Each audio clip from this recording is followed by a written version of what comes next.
Hello viewers, నేను మీ గోవిందుణ్ణి. హాల్లో తుమ్మున్నవాడిని కాదు, పక్కనున్న నన్ను చూడండి. ఎస్, నేనే మీ కలియుగ దైవాన్ని. నా పరిచయం మీకు అవసరం లేదనుకుంటా. వైకుంఠంలో ఈ ఊరి భార్యల మధ్య నా పరిస్థితి ఎలా ఉంటుందో తెలుసా? వైకుంఠంలో కెమెరా ఎలా లేదు కాబట్టి నాలా నలిగిపోయే నల్లుడు కథ ఒకటి ఉంది, అది మీకు చూపిస్తా.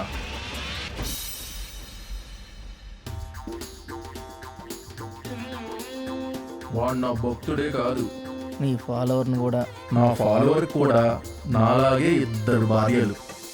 పెద్దది పద్మావతి, ట్రెడిషనల్ గా కనబడే ఓపిష్టి. నీకు అదంటేనే ఎక్కువ ఇష్టం కదా, అందుకే దాని దగ్గరికి వెళ్ళావు.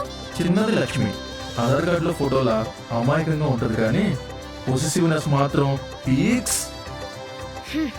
ఇచ్చి పడేద్దాం. కానీ వీళ్ళిద్దరికి వెంకీ మీద ప్రేమ మాత్రం తిరుపతి కొండంత.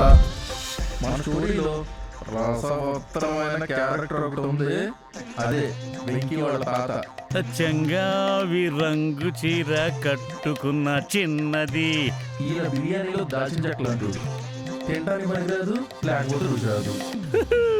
వీడి లైఫ్ ఎలా ఉంటదంటే, నీ బతుకు సిటీసీ శాలరీలో గ్రాండ్గా ఉంది కానీ చూడడానికి కండిషన్ మాత్రం కటింగ్లు పోయి అందుకునే శాలరీలో నికృష్టంగా ఉంది. వెంకీ బయటకు నాడు.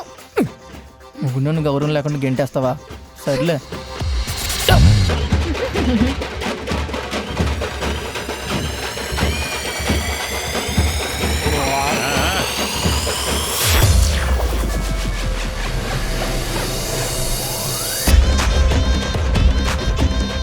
ఇలా జోగిపేట్ జంగారెడ్డిగూడెంల మధ్య నలిగిపోతూ వెంకీ పడే టెన్షనే ఈ పెళ్లి జంక్షన్.